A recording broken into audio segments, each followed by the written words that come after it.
Time to get to the writing, and it starts with a declarative statement. Rather than describing the scene and what's going on and what it looks like and feels like, he gives us information that we're going to need to understand this screenplay. It says there are thousands of miles of tunnels beneath the continental United States, and he goes on to describe that. And then he transitions into giving us instructions about this Hands Across America video, and he even tells us to go to YouTube and watch it. He says, go to YouTube, search Hands Across America MTV, and you will see the following. But he's not leaving it up to us to go to YouTube. He's also describing it scene by scene, what it looks like on the video. This goes on and on for 3 pages before we actually get into any story. If it's in a Jordan Peele screenplay, it's there for a reason. He sets everything up, and he makes it a point that if something's going to happen or be significant, we're going to see it previously. This happens over and over and over again. You have Jason's mask that shows up early in the screenplay. It's significant later. Jason snapping shows up. It's significant later. Zora's ability to run becomes an important element of the story later. Zora being dead set on wanting to drive the car is a big part of the story. Shows up again later. Rock, paper, scissors, the hall closet, the basement. In fact, all of the rooms, they all show up. Even things like the spider crawling on the toy spider. You may see that and think, oh, that's creepy. Or you may see it and read it and think, okay, that's significant. I don't know what it means, but it's significant. But it turns out to be very significant, playing into the song, the Itsy Bitsy Spider, and also the people underground trying to come up from the water spout. So again, he doesn't just leave things to happen. He shows us ahead of time so that we're prepared, so we've been there before. At times, Jordan Peele writes with tremendous velocity, taking us through the scenes. Bang, bang, bang. We talked about this earlier from a mechanical standpoint, but it's worth noting from a writing standpoint as well. Look at page 18 here. There are 9 scenes on this one page, progressing us through the story, developing the character, moving us along. You have Adelaide in the basement having a flashback. Then we quickly go to Zora in her bedroom, then back to Adelaide in the basement, then Jason in the hallway, then Jason's inside the closet, then Zora's in the hallway, then back to the closet with Jason, then back to the basement with Adelaide, then back to Zora's bedroom. So bang, bang, bang, taking us through the story progression at breakneck speed. One of Jordan Peele's thumbprints is how he ties 2 complete sentences together. Often in screenwriting, you'll see ... or you'll see dashes. He likes the old literary device, the old semicolon, and he uses it a lot in the screenplay. He even uses it in dialogue, which you don't see very often. But hey, it's unique to him and the fact that that's his thumbprint, one of these things that if you see on a page, you might know, okay, that's a Jordan Peele thing. Another one is the use of adverbs. He really uses adverbs a lot. And sometimes screenwriters do everything they can to avoid adverbs, try to take them all out of the screenplay or only leave the ones that they absolutely cannot cut. He has adverbs in this screenplay 164 times in the action lines, not even counting the dialogue, which is where you would normally see them. For example, here on 53, 54, you see it says she slowly walks and then she slowly pushes to the table. Slowly is used 18 times by itself. Another one that's used frequently is suddenly, 11 times. So when it comes to pacing, he likes to go to his adverbs. Also, there's no confusion about the race of the characters in the screenplay. He puts it out there.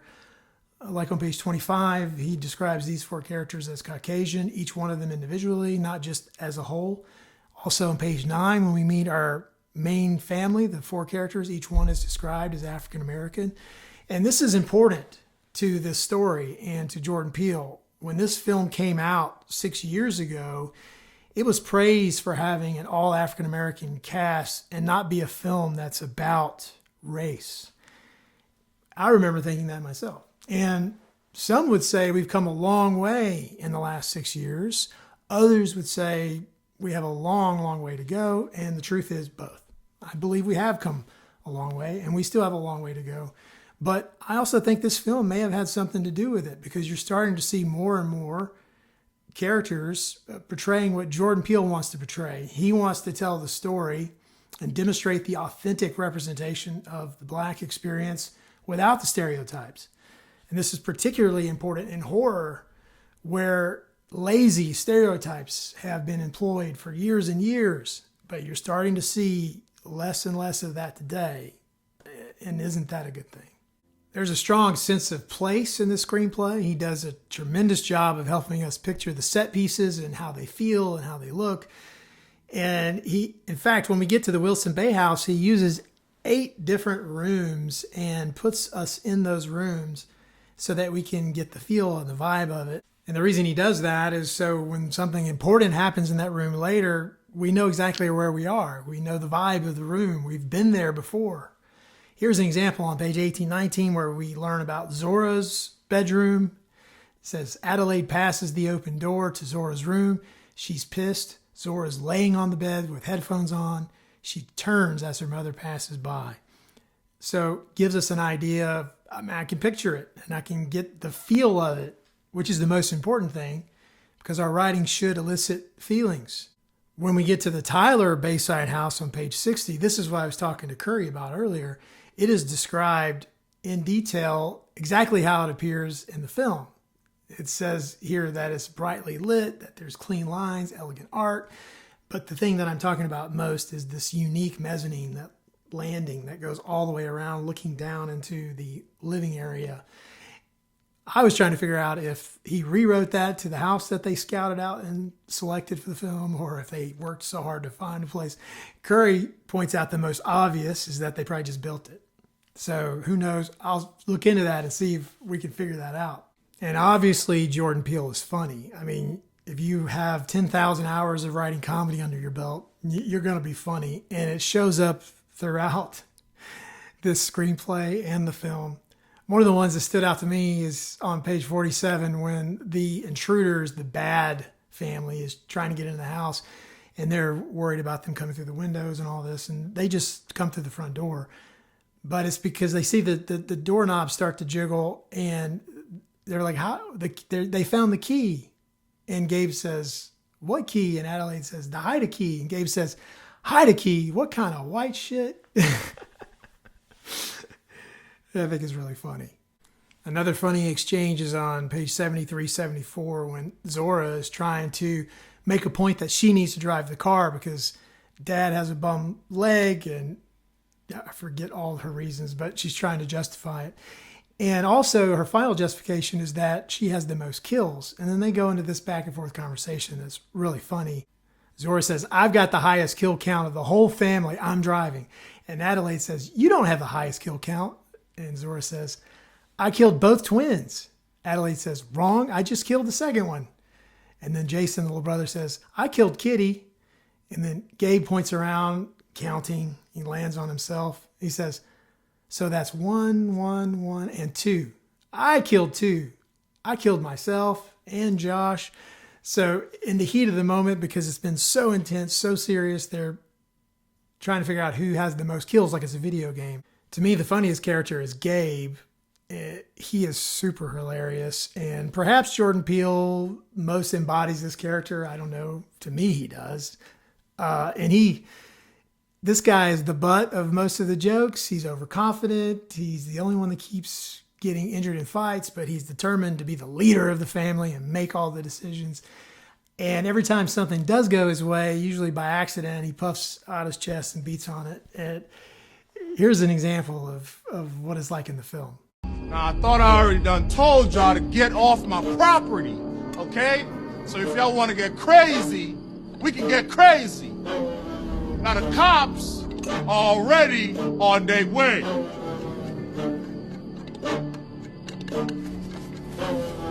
Hey, hey, hey, hey, hey!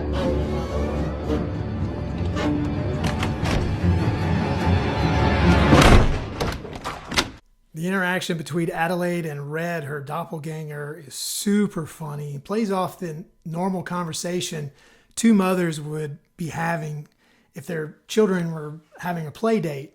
In the current intense circumstances, it makes it extra funny. Red says at one point, go play, boys, and be careful. He has a temper. And then she's like, don't burn the house down. And if anyone's had a play date, you've probably said some of those exact things or some version of it. Even Adelaide says, show him one of your tricks. Like when you're trying to get rid of the kid, go show him your room. So to me, that was super funny. I think the dialogue that we can most learn from is on page 81-82, when Zora and her father Gabe are on the boardwalk and the sun is rising and there's bodies everywhere. And the meat of the conversation of the dialogue is toward the end, where Zora asks if this is the end of the world, and her father says that it's not, but things are going to be different. And then she cries, and then he puts his arm around her and basically responds to what she's truly asking, which is mom going to be okay? And he ignores what she's really talking about, and he answers the true motivation of the conversation. Okay, that's all great stuff, right? That's dialogue 101, but that's not what I'm talking about. The point that I want to make is actually at the beginning of the conversation, and this is where he flexes his muscle and shows he's a real pro. It's how he gets into the conversation. I think a lot of screenwriters would have just had them walking and then boom, immediately into the conversation about all the bodies and who's cleaning all this up. But they start their conversation like this. Zora says, what does it sound like when a pterodactyl goes to the bathroom? And Gabe says, what? And Zora says, nothing. The P is silent. And then Gabe says, the P? There's no P in pterodactyl. And Zora says, yes, there is. And then they go into the who's going to clean this up. This is important because this gives the reader and the viewer a breather from all of the adrenaline that's just been pumping for the last 20 minutes with a quick bit of humor. It shows the relationship between father and daughter. So it humanizes these two characters once again so that we care. We have to continue to care throughout the screenplay, throughout the film. And it doesn't slap us over the face with this obvious point of what the scene is all about. Getting into the dialogue. He does a great job of that.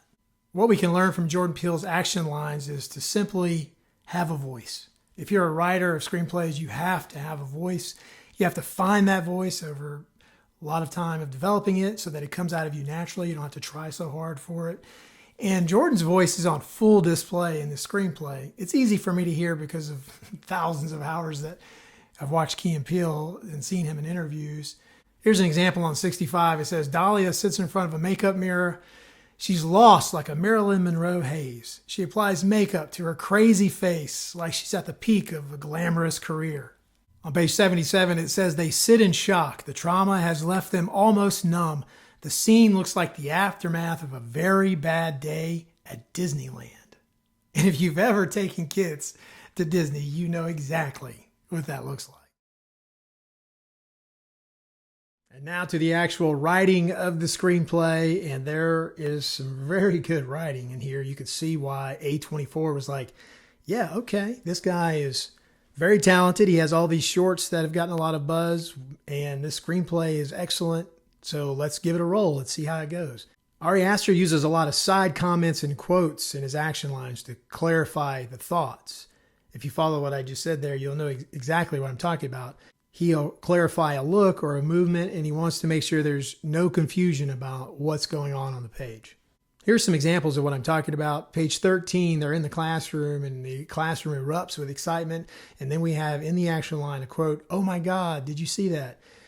These are not things that the students say. I mean, maybe they do say that as sort of extra noise in the background, but it's more of to show us this is how the people are reacting. On page 10, we have a conversation between Annie and Charlie, and without looking at Annie, Charlie shrugs a tense, "I don't know." So Ari Aster wants to make sure that we know what that shrug meant. So he puts it right there in quotes. On page 17, Annie is talking to Peter and Charlie, and she's wanting to know if any of them went into her mother's room. She asks, "Did either of you go into grandma's room recently?" And then the action line is, they both squint. "Why would we go in there?" In quotation marks. So he's making it very clear what that squint means. I counted over 90 times in the screenplay where he uses this technique to clarify what's going on in the action line. And if you go to Screenplay Reddit, they'll have a lot of opinions about this. And he has a thumbprint. All screenwriters do that thing that if you read them enough, you'll notice, oh, I know who wrote this. This is how they write. His is exclamation marks. They are abundant. If I was going to say someone had a lot of exclamation marks or exclamation points, is it marks or points? I don't remember. Exclamations in their screenplay. What would you say would be a lot? 10, 20, 50? How about 265 exclamations in this screenplay? Here on 48, we can see 7. Here's a page I just randomly picked. Page 56, there are 8 exclamations. I got really self-conscious there about exclamation point versus exclamation mark. I'll go with exclamation mark. Ari Aster is very minimalistic when it comes to his character introductions. We'll go back here to page 1, which, look at that, page 1's got a lot of blocky text on it. But here he introduces Peter, and his description is handsome, skinny boy. And when he introduces the father, Steve, his characteristics that he uses to introduce him are tall, broad-shouldered, formal. So not a lot to it, not big, flowy, beautiful descriptions of who they are as a person and what they mean to you. So he doesn't dig into the psyche of the character when describing them, just very simply, this is what they look like, this is what they're wearing, let's cast it. Another thing we can learn from Ari Aster in his screenwriting is how he creates tension with writing perspective. So it's not exactly what's happening, but from what perspective we're seeing it. We've already seen an example of this when that casket went into the ground, and it was very mechanical. So I wouldn't call it cinematic writing. It's more mechanical writing.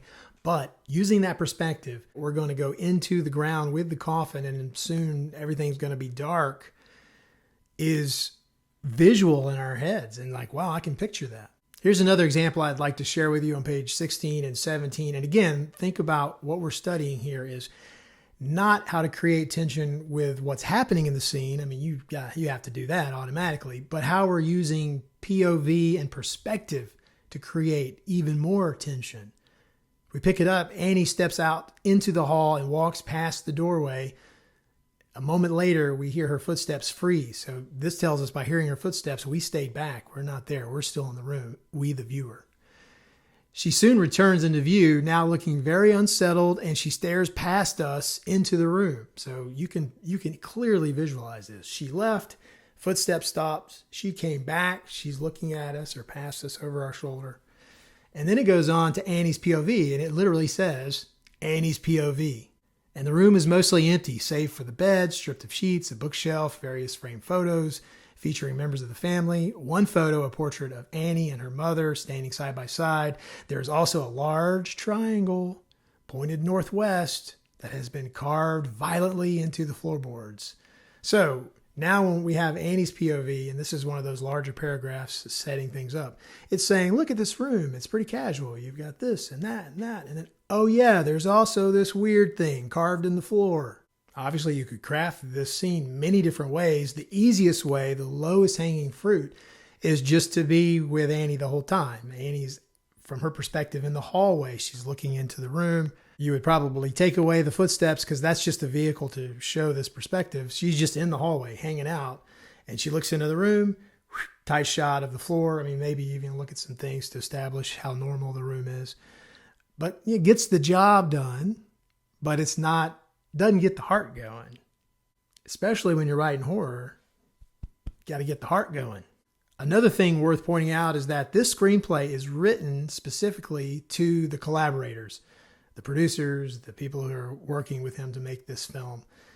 And all the screenplays that I've read, and there's a lot now, I'd say about 60% of them are written for the reader, 30% are written for the viewer, and 10% are written for the collaborators. So what does that mean exactly? It means when you're describing a scene, who is this intended for? For most spec scripts, it usually is probably the best idea to intend it for the reader, because if it's not written to the reader, then it doesn't get past that stage. Because as screenwriters, we need to know who we're writing for and tailor the entire screenplay for that person. I'll give you an example here of what I'm talking about. Let's look at page 28. The car passes a telephone pole, just an average telephone pole, but we hold on it for a second longer than feels necessary. Hyper-attentive viewers might notice that a small sigil has been carved in it. Okay. So how do we know that he's talking to the collaborator here as opposed to the viewer or the reader? Because he's saying hyper-attentive viewers might notice. He's not saying you might notice. So he's not talking to you, the viewer. He's saying, he's letting us in on it. Hey, when we make this film, when we put this together, the viewers may not notice this. This is important for them to not notice this, and maybe some do. That's fine. Don't worry about it. So if you were going to construct this action line for the viewers, you would say something like, something feels off. If you're paying attention, you might notice etched in the surface is a strange symbol. So see how I said there, if you're paying attention? So I'm talking to you, the viewer. So how is that different from the reader? Because if you were just writing this straight, like just for the reader, you would say something like, there's a strange symbol carved into the wood. It's a sigil. Easy to miss, but it's there. Because when we talk to the reader, we're letting them in on a little secret of what's going on. You would think it's the other way around, but it's not.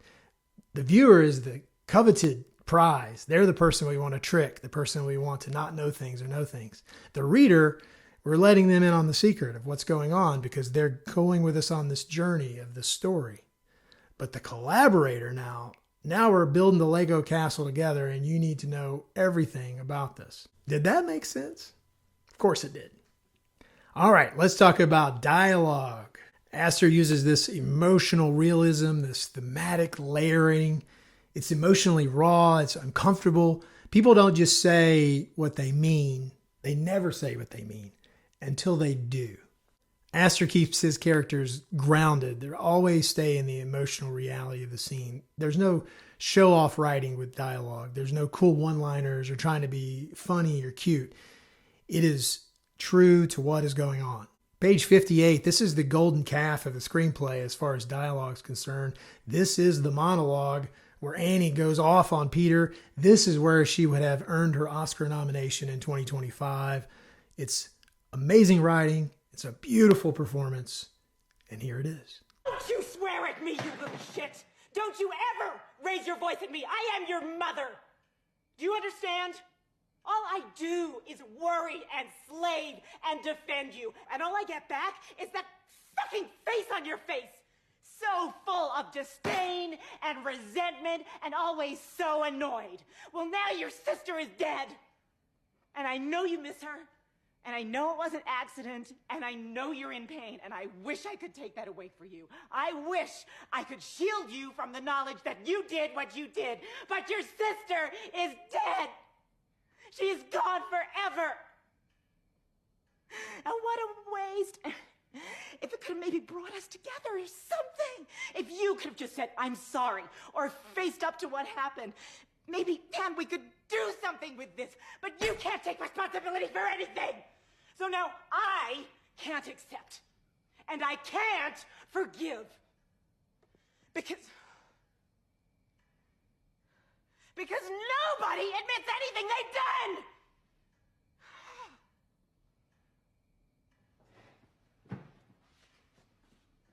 We talked earlier about the slow burn nature of this film and something that's very popular now in modern prestige horror. Sometimes it's just walking around, looking in the room, thinking, building this tension. Sometimes it's the speed of which the actors bring to life these monologues, taking their time, really breathing life into it, being authentic and true to what the character would be saying in that situation, how they would be saying it, rather than just trying to get through it quickly so that the pace of the film continues.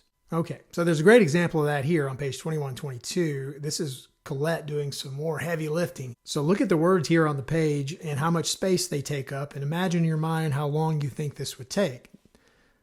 A pretty good amount of time, but not like a long, long time.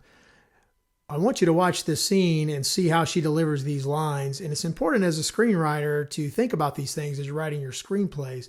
Also look at the slow push into her while she's talking. It's a beautiful camera movement, but it creates this anxiety and tension, and it also carries us along into her words so that we're not losing interest in what she has to say. It's signaling to our brain, even if we're not consciously knowing it at the time, that, hey, this is important. We're being brought into her personal space. He doesn't, ironically enough, depict that on the page. This is something I guess he and his cinematographer decided on when they were putting the shot sheets and everything together. So let's pay attention to those two things as we watch this scene. My name's Annie. I am Annie. My mom died a week ago, so I'm just here for trying it. I have a lot of resistance to things like this. But I came to these a couple of years ago. Well, I was forced to come, and I guess it helped. So my mom was old, and she wasn't altogether there at the end, and we were pretty much estranged before that. So it really wasn't a huge blow. But I did love her. And she didn't have an easy life. She had DID, which became extreme at the end, and dementia. And my father died when I was a baby from starvation because he had psychotic depression. And he starved himself, which I'm sure was just as pleasant as it sounds. And then there's my brother. My older brother had schizophrenia. And when he was 16, he hanged himself in my mother's bedroom. And of course, his suicide note blamed her, accusing her of putting people inside him. So that was my mom's life.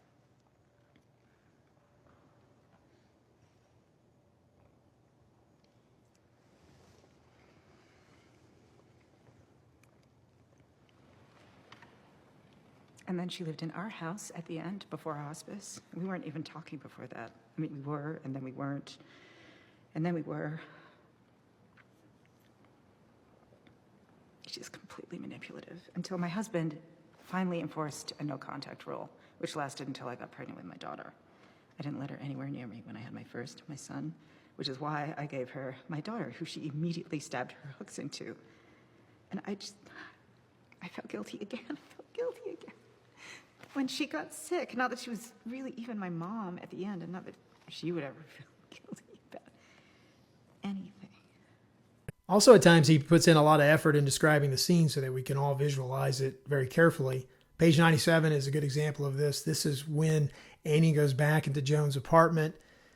And I won't read it, but you can just see there you have four paragraphs, three pretty big paragraphs. And this is all just describing what she's seeing in there. And look at all the all caps words. These are all significant things that we as the readers should pay attention to.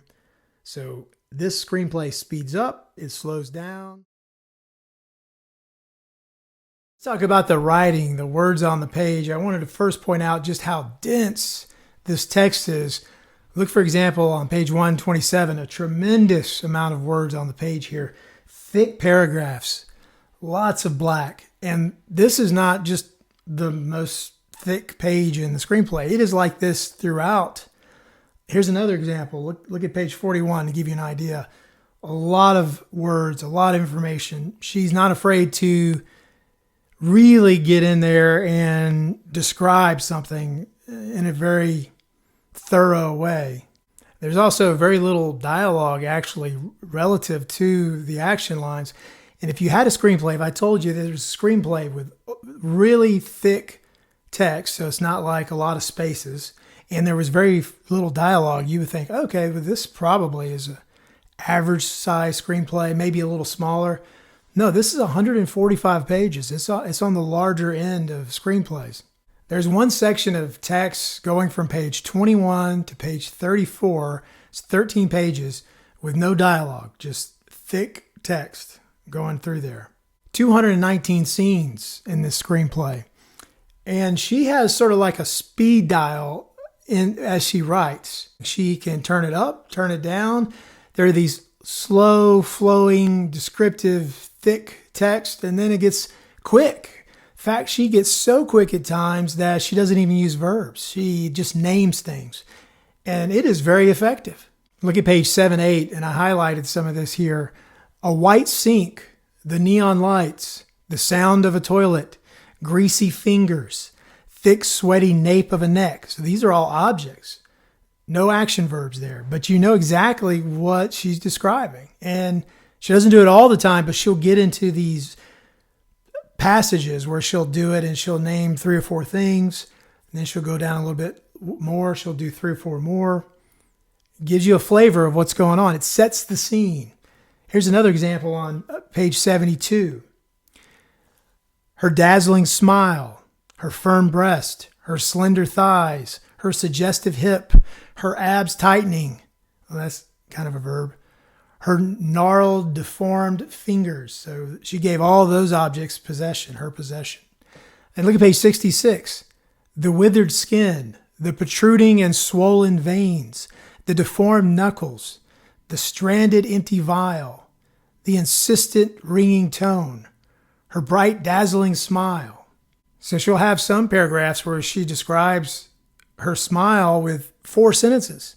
And then she'll have this phrase, her bright dazzling smile. So I believe that this is a creative choice, that she is deciding the pace that she wants the reader to have. Does she want to slow the reader down and build anticipation? Does she want to speed things up and let you know this is a moment to be anxious? She's very good at that. Speaking of time, she was in such a hurry on page 33, she didn't put in interior exterior. She put IE. I'm joking here, but this is the only time in the screenplay that this happens where it just says IE instead of interior exterior. She goes with blazing speed at times. From page 48 to 50, 3 pages, there are 15 scenes. So again, it goes very fast, it goes very slow. But when it's in the mode of not going fast, she is not one to be concerned about the economy of words, the scarcity of words. She will say things 2, 3, 4 times to get a point across. This is her creative style. Let's look at page 20. Elizabeth turns around and hurls the globe with all her strength against the wall. Bam! The globe smashes and shatters into pieces against the frame poster, splattering everything in the process. So here we have bam, smash, shatter, splatter. 4 words to describe basically what happened. Another example is on 48. We see where it says, she leans against the door frame and looks down at Elizabeth's slumped body on the tiles. A long moment as she looks down at the limp Matrix. Matrix is who Elizabeth is. Sprawled on the ground with like a rag doll. Crunch. I love those sound words. She crushes the can in one sharp gesture and starts looking around as if in search of something. So we have 3 times in this paragraph where she says looks. To further illustrate this point, look at page 27. This is a scene where Elizabeth is observing herself and Sue, and there are 45 lines here describing what's going on. It's beautiful. I like it. You know, I'm not a critic. I think it's great. But I do know that a lot of screenwriters would have written this scene with the same information in 4 or 5 lines. So that's just to show you how she's not concerned with the economy of words. Coralie does something in her screenplays that you've probably been taught not to do, and she does it quite a bit, and that is she does point out the obvious at times. We call it hand-holding for the reader. For example, on page 42, the 2 egg yolks sizzling next to one another feel like a strange reminder. So she wants to make sure that the reader doesn't miss the point that these 2 eggs represent something. Again, on page 45, this is when Harvey is talking to Elizabeth, and it says, his excess of enthusiasm stresses the fact that he wants to get rid of her as soon as possible. So again, she wants to make sure that you don't miss the fact that he wants to get rid of her. How about on 59? This is when Sue is bringing Troy home, and it says, they stumble and laugh. We quickly understand that they're both completely drunk. So no clues, no figuring out on our own. We're told exactly what's going on. Now for the actual writing of the screenplay, and for a story with only 2 characters, there's really not that much dialogue. And I think that's another reason why it's sort of spaced out so much, because this 98-page screenplay, even with everything in it, could have easily been an 85-page screenplay. Not that that matters, I don't guess, but it definitely is spaced out. And then the beginning in particular, no dialogue. We don't have any dialogue at all until page 4, and that is just Young saying, son of a, because he hit his head. So it's not even a full sentence. Then it goes on for another 2 pages. It is until page 6 that we get true actual dialogue. There aren't a lot of screenplays that open up for 6 pages without dialogue, but that is what we have here. When they do speak, often there are some pretty long monologues. In fact, the 2 most famous scenes in the film come from these gigantic monologues. The first is on page 61 that we want to look at. And this is old, and he's cursing Young with this old ancient sea spell. And it brings to mind some questions. One is, does he really believe that he can do it, but he can't? Does he know that he can't do it and he's just messing with Young? Or did he actually do it? So it has to be one of those three things. And there are many times in the screenplay where it's all left up to interpretation. But if you fall into one category that you think this screenplay or this film is one thing, there's evidence to prove you right. If you believe it's something else along the way, there's evidence to prove you right. Anyway, this is a really cool monologue. Here it is in the movie. Hark! Hark! Triton! Hark! Bellow! Bid our father, the Sea King, rise from the depths full foul in his fury, black waves teeming with salt foam, to smother this young mouth with pungent slime, to choke ye, engorging your organs till ye turn blue and bloated with bilge and brine and can scream no more, only when he, crowned in cockle shells, with slithering tentacled tail and steaming beard, take up his fell befinned arm. His coral-tined trident screeches banshee-like in the tempest and plunges right through your gullet. Raise your hand if you love Will Dafoe. You should probably get him in your film. The problem is he's always busy doing Robert Eggers films. He doesn't have much time for anything else, but what a talent. Also here, Robert Pattinson, he doesn't want to be outdone. He has a really interesting and fun monologue. Here it is in the film. You think you're so goddamn high and mighty just because you're a goddamn lighthouse keeper? Well, you ain't a captain of no ship, and you never was. You ain't no general. You ain't no copper. You ain't the president, and you ain't my father. And I'm sick of you acting like you is. Sick of you laughing, snoring, and you goddamn farts. You goddamn farts! And Hello Darkness, my old friend. If it's a Robert Eggers screenplay or film, it's going to have darkness in it. It's his trademark. Not only is it in the way the film is shot through his wonderful cinematographer, but also on the page. I mean, it is intentional. In fact, in Nosferatu, I believe it's 120 or 130 times he mentions shadow, darkness. That's the whole point, is we want to hide our monster. In fact, I have a whole video on hiding your monster about Robert Eggers. You should check it out. And here they do it 26 times in the screenplay where they very specifically mention darkness, shadows, black. And it's much harder to do in this film because of the aspect ratio. There's not a lot of places to hide. In fact, shooting in this type of film takes a ton of light. Like to be able to see in black and white the detail that you see, you have to really blow up the space with light. So to do that, but also edit it in such a way where you have darkness, and there's a lot of darkness on the finished product here.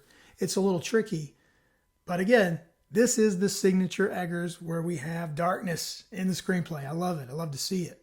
I also want to point out how they create art on the page with words. And you're like, well, obviously that's what creative writing is, right? I mean specifically with the words themselves. They do it several times, several different ways. Here on 58, we get a glimpse of an entire page with nothing but what's. Have you ever seen this before in a screenplay? The entire page is just what's over and over again. And this does show up in the film to some extent where they're just yelling what at each other, but it is really cool to see here in the screenplay. And on 62, they really make us feel the lightning. And the reason why I consider this art on the page is because of how the page is laid out. We have a description, then the lightning. Description, lightning. And so it is really like jolting as we read down the screenplay. They also speak to us, the readers, as an aside, in parentheses. This is not terribly uncommon in screenplays. It happens. But interesting thing here is how they do it. You can see on 68, Old begins diddling 10-penny bit and dancing a jig, and then it tells us a definition. It says diddling is a kind of maritime scat singing that mimics a fiddle. They've obviously found this in all their extensive research. Some people would have maybe written this as an aside, but they would have put the parentheses right after the diddling at the top of the paragraph. They pull it down here and then it becomes more like a definition. We get it again in the screenplay where it's more of just sort of like showing their voice. Here on page 14, it says he pushes the wheelbarrow down the rock and then parentheses, needless to say, the wheel squeaks. So there's 100 ways to write that, but they chose to do it this way to sort of include us in the story. A little wink, wink, a little joke. Of course, the wheel's squeaking. Everything's going wrong. Another great example of how they use the space on the page is when they describe laughing. There's a lot of laughter in the screenplay toward the final act when they start drinking more and things start getting weird between them, or weirder. You can see on 81, 82, we've got this laughing. It takes us down the page till we get to the end of the block there, and it says hold. There's that signature Eggers hold, and then black. Also very important for Robert and Max Eggers. And if you want to take a look at cinematic writing, there's quite a bit in this screenplay. It's not consistent throughout, but there are some beautiful bursts in here where they're using the art of describing a scene without using camera angles and all that. Let's look at this one here on page 38. This is about the weather.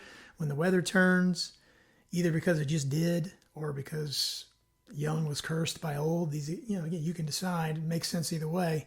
But it says, suddenly the wind gusts and the arrow starts to jiggle a bit. The wind picks up. The arrow spins around and around and around, and it settles, jiggling slightly in the wind. And then the arrow points hard east. So it's telling us that the wind changed. That takes up a lot of real estate on the page. Could have said that in half a line, but they're showing it to us cinematically, helping us have this movie in our head as a reader. I appreciate it.